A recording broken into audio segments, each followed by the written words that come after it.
they watching, I'ma make them sweat. Put your money down, place your bets. Degenerate, yeah, I'm a sicko.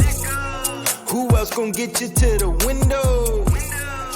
I know they watching, I'ma make them sweat. Put your money down, place your bets. Degenerate, yeah, I'm a sicko. Welcome to another episode of Graybo's Giblets. We're out here dropping giblets. I'm your host, Graybo, the logo man. And I'm joined by Denny one time and Fitz the breakdown. Already the Week 8 NFL slate. How we doing, boys?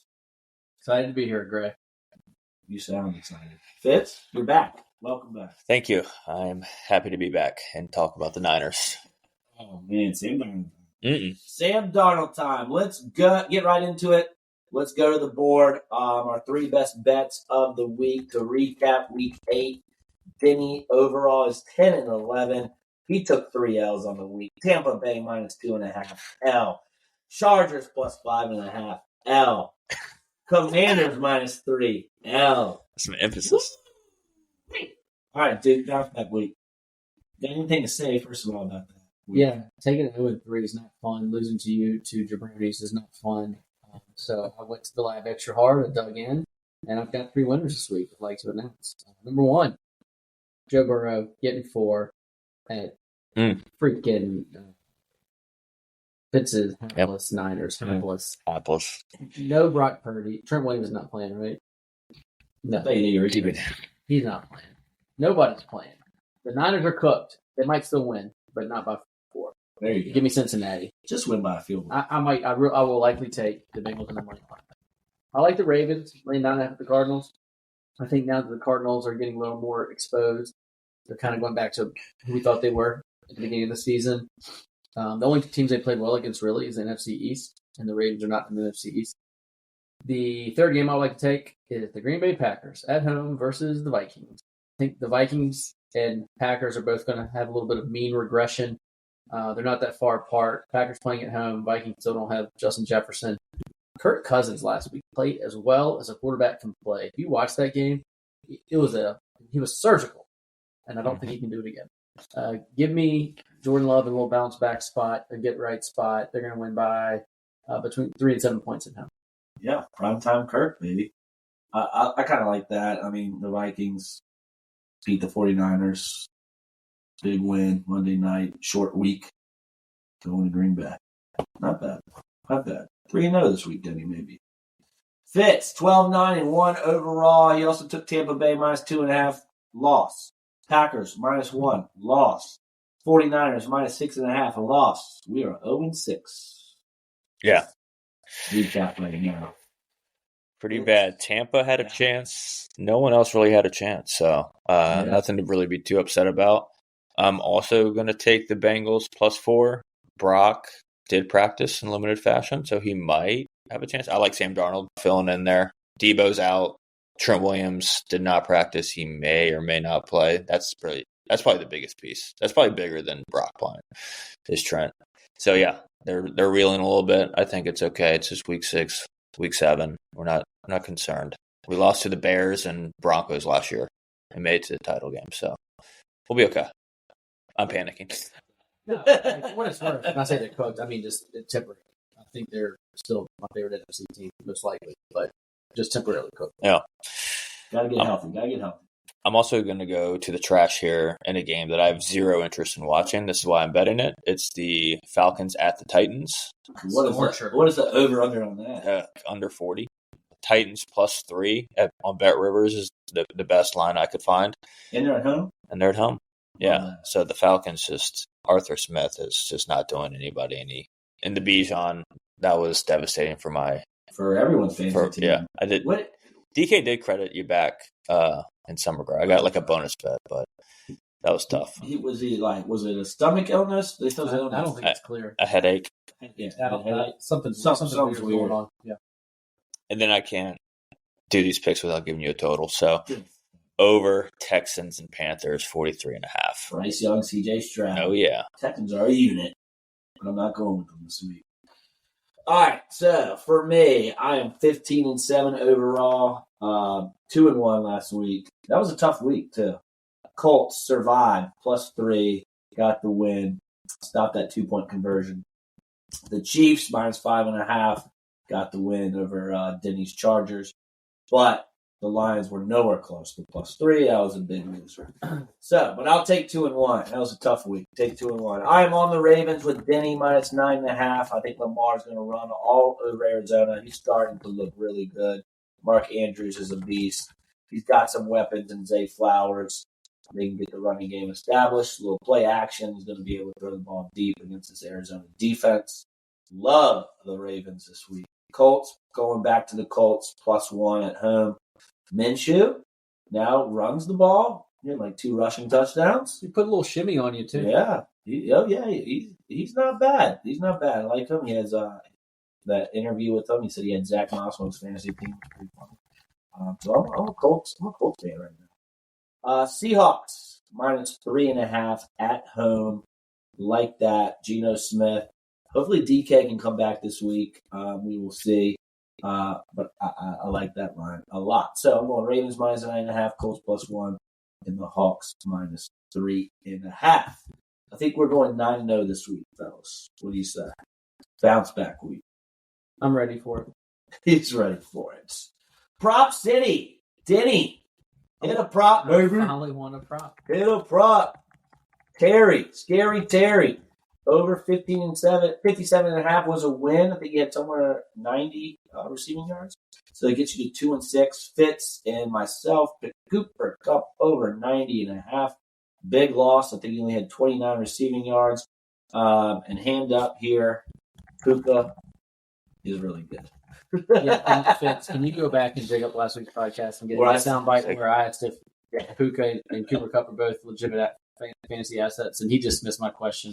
I said no. He was a nightclub bouncer and I'm trying to get into Studio 54. He just pushed me aside. I said Kupp is back with his boy Stafford. Puka will get a couple receptions here. I mean, Puka is not just a product of the system. He's a good receiver. He's watching him in like if the ball goes in there, he's going to go get it. He's a good route runner. He's just a really solid receiver. Yeah, like Kupp had 29 receiving yards. I thought that was going to be Puka, and Kupp would be doing what Puka was doing last week. But it looks like they're both serious weapons. Yeah. The Rams, dangerous, even though they lost to the Steelers. Tomlin, he's unbelievable. All right, Denny, what we got? I see you're digging deep now. I mean, I'm trying, man. Listen, I'm not being lazy. If I lose, I'm going to lose running full speed. But the prop I like this week is ETN over 60.5 rushing yards. I considered the rushing plus passing prop, but I like the rushings just slightly better. The line is 60.5, and he's projected at 86 in Roto Grinders. So that's the biggest disparity I could find in projection versus prop. So give me ETN over 60.5 rushing yards versus the Steelers. Steelers are not a great run defense right now. Love that.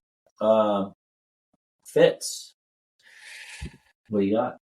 Yeah, so props have not been good to us, right? The Kamara play, it was like over 3. And then the last 4 games, he had like 17 receptions. 13. Yeah. We bet him. He gets 3. We don't bet him. He gets 7 and 12. Yeah, Cooper Kupp, we don't bet him.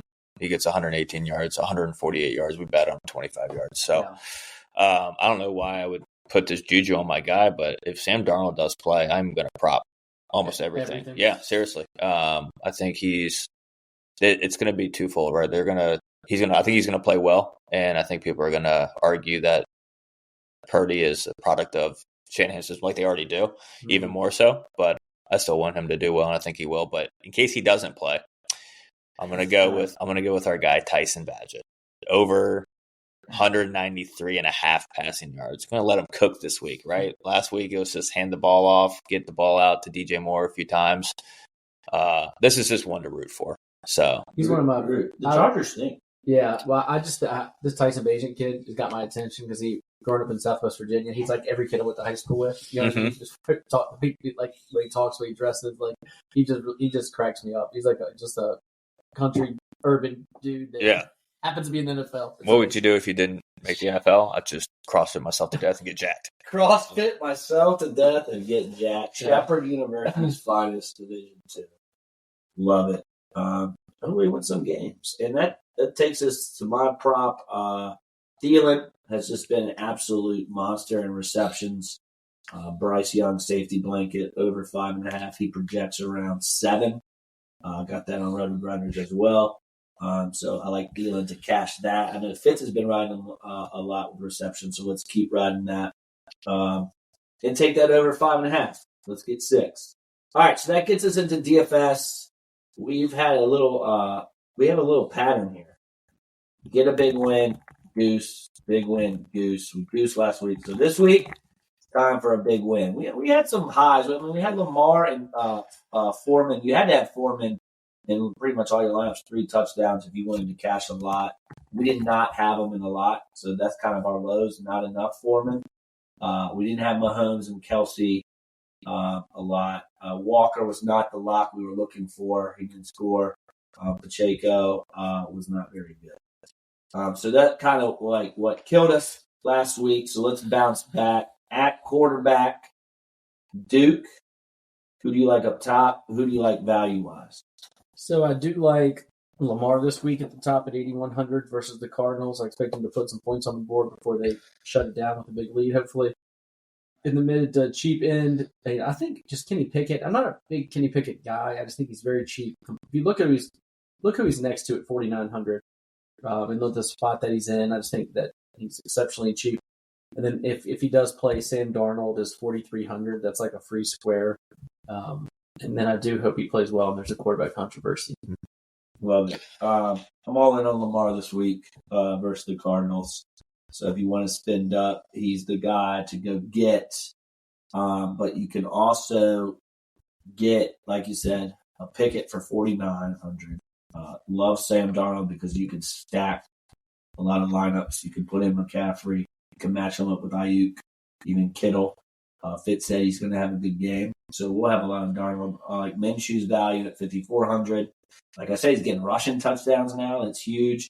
And then, should I say it? Dak, oh, Lord. Oh, Lord. 6,100. He projects very well.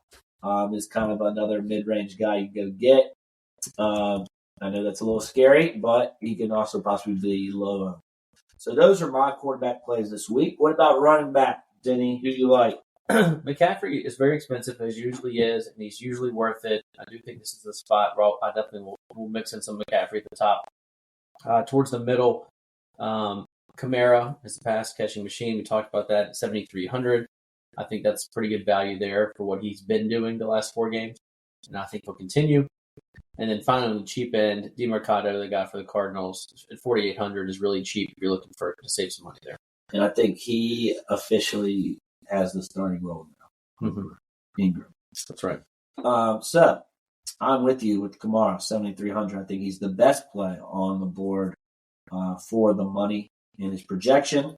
But obviously, like McCaffrey, I mean, did y'all see that stat? Like, if you bet $100 and you rolled it over each week for any time touchdown, you'd have $800,000. One McCaffrey? One McCaffrey. Oof. Wow. Yeah.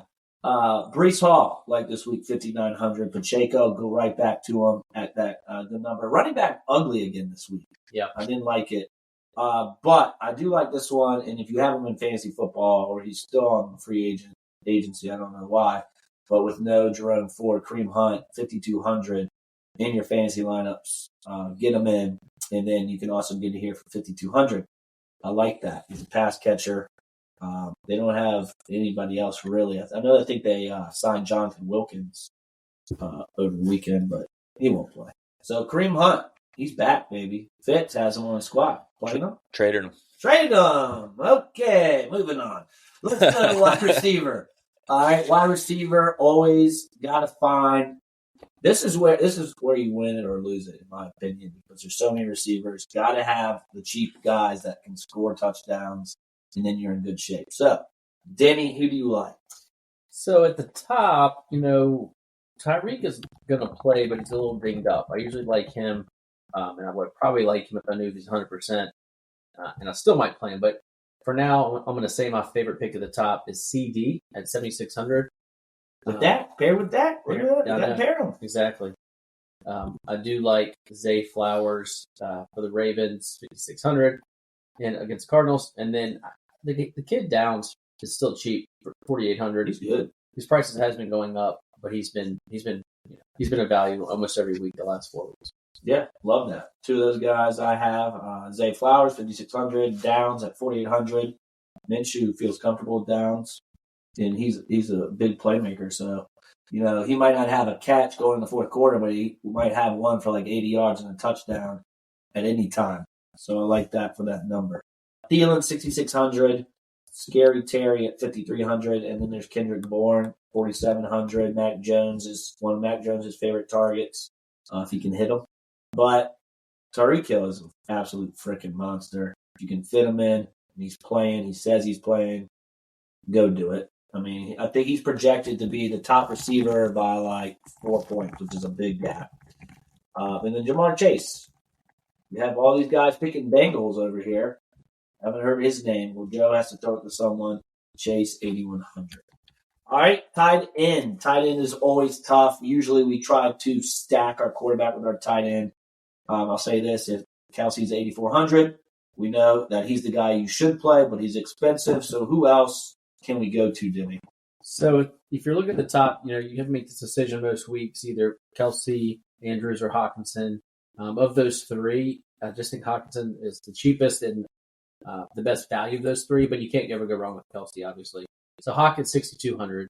You can certainly save money at tight end this week. Ferguson for Dallas is 3,600. And then with Ertz out, McBride for the Cards is 2,800 for basically a starting tight end. That's a free square. Yeah, free square. He's a lot for cash games. If you do cash games, put him in. Goddard, I like at 4,600. He's starting to come alive these last couple of weeks, so he's still pretty low. He might be moving up to that $5,000, $6,000 range if he keeps scoring. Love McBride at 2,800. So because you can get different elsewhere. Ferguson, I'm on with you. So that's why I have Dak as one of my quarterbacks. Pair Ferguson, compare CeeDee Lamb. Got a nice little stack there for the Cowboys. And then Dalton Schultz at 3,900, who scored the last couple weeks, is a good play. If you can keep scoring and keep that up, you are getting touchdowns worth 3,900. You take that all freaking day. When I think of Dalton Schultz, I think of our Thanksgiving we had last year, where we thought we were going to go into a new tax bracket for about an hour. Oh my God, this was so fun. He scored 2 touchdowns. We were all over DraftKings leaderboard. Like we were texting all of our friends and our family. And Yeah, we just we woke up the next morning. Well, remember we had the Vikings day, and they gave up 1,000 points, but they had that special teams touchdown. They did. I jumped over the couch. We called Keith Harvey, woke him up. Yeah, he woke him up. But yeah, the Patriots had 40 points, and we didn't have any Patriots. Still made money, but it was kind of depressing what we could have had. Hey, it's coming. It's coming. Might be this week. Might be this week. All right, lock of the week. Survivor pick. The only one that's still in Survivor. Fitz is still rolling. It's at Ravens. Week 2, he had Bills, Chiefs, Niners, Lions, Dolphins. He took the Seahawks last week. Who is he going to take this week? Another tough week. We will find out here in a second. That second is up. Fitz, who's your lock? I'm going with the Bolts. Right. Woo! Okay. I like it. Woo-wee. You already used the Lions, which is a popular pick this week. And the Ravens. Yep. And the Ravens. So those are, Lions in trusty hands. Mm-hmm. The Lions and Ravens are good picks. Against my guy, Tyson Badgett. Am I saying that correctly? Am I pronouncing that correctly? Bagent. Do you want my lock? Such capable, trusting hands. Yeah. So, yeah, you locked in your Survivor pick. Give us, well, first let's go over records here. Okay. No, let's get to it. Fitz is 5 overall. I took the Rams -3, which I did. I loved the Rams last week, so they lost. I did. Duke took the L, riding Tampa Bay everywhere -2.5, but he's still 4-3. Great. 6-1. Wow. Locks, baby. Colts +3 was my lock. Good win. If you just detailed Fitz's college locks this year and your pro locks, oh my gosh, you'd have that same 800,000 that you would on McCaffrey. Yeah, crazy. All right, Fitz, bounce back week. Who's your lock? We're going to a total. We're going to a key number. 47. We're going to go under 47. Pats at Dolphins. I think Dolphins can score 47. I think they can. I don't think they will. I think they'll score the majority of the points. There is some expected wind, so we love betting windy unders, right? We love those system plays. The Finns' offensive line is really banged up, and on top of that, the secondary might be coming back. Xavier Howard should return, and maybe Jalen Ramsey's debut. So I think they'll stymie the Pats' already anemic offense. And, Hashtag buzzword. Before we get to Denny, because he's got an interesting lock, we'll go to myself. Ravens -8.5. Freaking love it. They're going to win by 3 touchdowns. Lamar's coming out party. Cards are going to be rising this week. Already had a guy come in looking at our big Lamar, Denny. The fund card. Yeah, come on, Lamar. Come on. I think win big this week. This week, it's time to sell Lamar. Yes. Because it gets harder after this. Great call. And then I also wanted to add mid-major Matt's lock of the week last week was pretty hilarious. He had Kirk Cousins, primetime, interception. Threw an interception right away. Yep. First drive. Let's go. And then he cooked them after that. But that was a lock, mid-major Matt. All right, Jenny, you had a pretty cool lock. Something different. All right, we're going to mix it up. We're going to do a 2-team teaser here. The Ravens and the Lions. We're going to tease them 7 points. So that gets the Ravens down to -2.5 and the Lions down to 0.5 point. So basically, the Ravens got to win by a field goal. Lions just got to win. And that's -134 on FanDuel. It's free money. Free money, Denise. I think you should pick it up. Just lay on the ground, pick it up. Free money. All right. So the last segment here, when we talk about cards, we actually are going to move this segment to a whole different podcast because NBA is back. We got NHL back, and we're going to do a quick 10-minute podcast coming up soon just on cards, who you should buy and who you should be holding, who you should be selling in all 3 of these sports. So be on the lookout for that. Unless you guys have anything to add about cards this week with NFL, I think that was the move we were talking about because we have a lot of sports coming up. College basketball is coming up. Be ready for our preview show next week. We're going to be trying to make some future bets, some conference winners. Who's going to win the Natty? So, anything to add before we get out of here? With cards and quarterbacks, I think the window to buy Burrow is probably past, right? The first couple of weeks when they were struggling. Now they're playing more normal, more like Burrow. But I do think, as I mentioned with Lamar, it's a good sell spot coming up because good win last week. They're probably going to win big this week, hopefully. And they're going to be record-wise better than everyone thought they would be. But then the rest of the year is going to be tough. That division's they're all the same. They're going to all bang heads the rest of the year. That's a really interesting division to watch, really. All 4 of those teams are pretty close. So, I'm not saying we're going to move the big Lamar after next week, but I think I'm going to consider it. I'm going to take a shot at it. So. Yeah. For the right price, right? Yeah. Anything fits? Tyler Magic cards coming? I'd be remiss not to talk about the 49ers, right? If he doesn't play, Sam either plays well or the Niners drop a third in a row. It's so reactive, right? So people will start saying that they actually are cooked. So you might have a little dip, a little buy opportunity because I think when it all evens out at the end, the Eagles might be better, but they'll be right there at the end. Spot you think is to buy Purdy's card or to buy or to bet? Fitz wants all Purdy. Yeah, I'll keep. Or bet the Niners to win the NFC. Oh, there might be a play there too. I didn't look at the odds, but I was speaking more towards buying the Purdy dip because it might not even be a dip. It might just be where it needs to be. It might be the market correction he needed, but that'd be what I would look at. Great advice, Fitz. Coming from the biggest Niner fan I know. Well, that's going to be all for today. Good luck with your bets. Thanks to our listeners for riding with Graybos, and be sure to tune in next time. Please leave us a 5-star review. Go now so we can keep talking on this podcast for you guys. We need some likes, some reviews, giblets. We are out. Giblets. When I go to sleep, I don't see sheep, see dollar signs. $100 got him beat the eyes for the 100th time at a money line. Brock Purdy was irrelevant, now I'm at the front like a cutting line. G5 to the power 5, Graybo's on fire like it's summertime. I know they watching, I'ma make them sweat. Put your money down, place your bets. Degenerate, yeah, I'm a sicko. Who else gon' get you to the window? I know they watching, I'ma make them sweat. Put your money down, place your bets. Degenerate, yeah, I'm a sicko. Who else gon' get you to the window?